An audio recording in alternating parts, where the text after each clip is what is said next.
안녕하세요, 코인킹 이진환 전문가입니다. 지난 주말 모두 잘 보내셨나요? 오늘 영상도 구독자 여러분들의 암호화폐 시장 이해도를 높일 수 있는 자료를 준비했습니다. 제목은 비트코인과 전통 투자 상품과의 상관관계라는 거창한 제목입니다.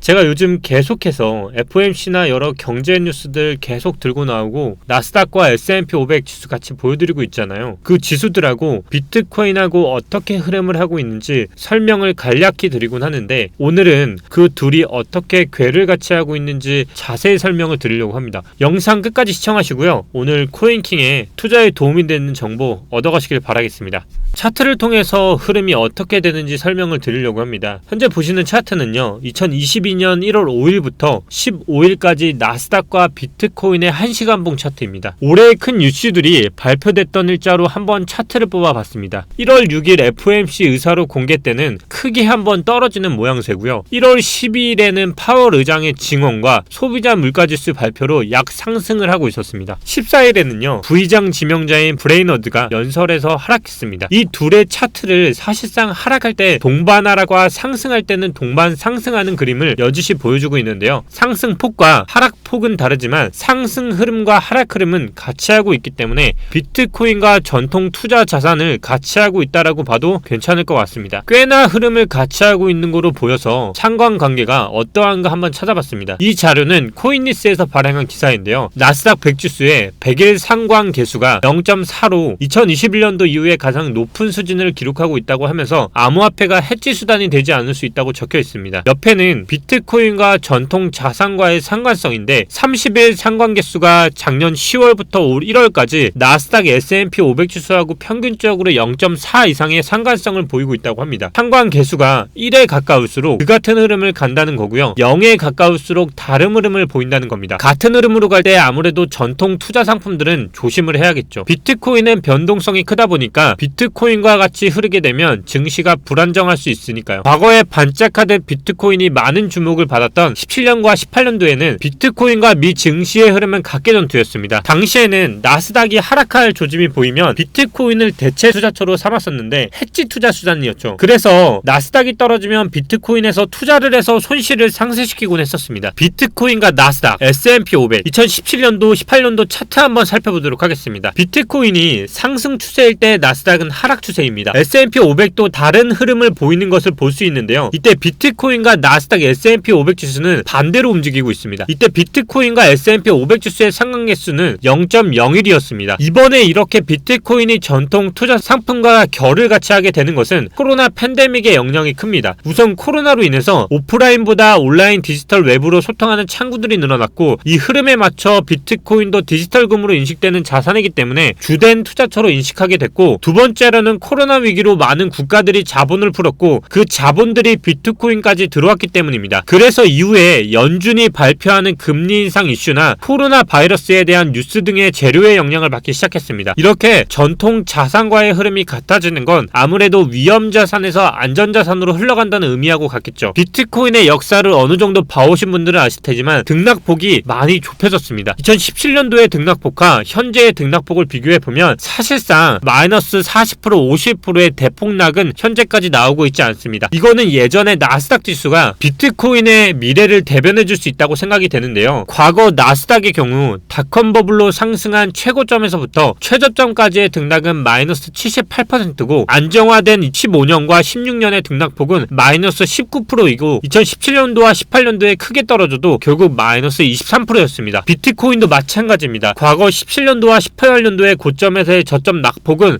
얼마였을까요? 무려 마이너스 82%였습니다. 이때는 기관이나 국가들이 그렇게 관심을 갖지 않았던 시기고, 일반 사람들도 비트코인이라고 하면 부정적인 인식만 잔뜩 있던 시기였죠. 그런데 2020년도와 21년도 지금 현재 고점에서 최근 폭락 지점까지 마이너스 42%이고 2017년도와 18년도 대비 하락폭은 절반입니다. 앞으로는 나스닥이 그랬던 것처럼 하락폭 또한 좁아질 수밖에 없습니다. 아무리 떨어져도 이제 과거처럼 고점 대비 마이너스 80%씩 하락을 기록하는 일은 없을 겁니다. 또한 또한 과거 기술주가 그랬던 것처럼 다시 급상승하는 흐름을 보여줄 것이고요. 그러므로 지금이 어떻게 보면 기회일 수 있습니다. 일생일대의 기회라고 생각하시는 분은 장기 투자에 있어서 지금도 저점일 수 있습니다. 투자자 구독자 여러분, 벌써 1월이 중순이 지나갑니다. 1월 말에 있을 FOMC 성명서와 금리 인상까지는 아직 시간이 열흘 정도 남았는데요. 그 사이에 다른 변수가 있다면 제가 항상 여러분들 곁에 있겠다고 한 말처럼 코인킹 통해서 정보를 드리도록 하겠습니다. 오늘 이렇게 비트코인과 전통 투자 상품과의 상관관계에 대해서 알아봤고요. 오늘도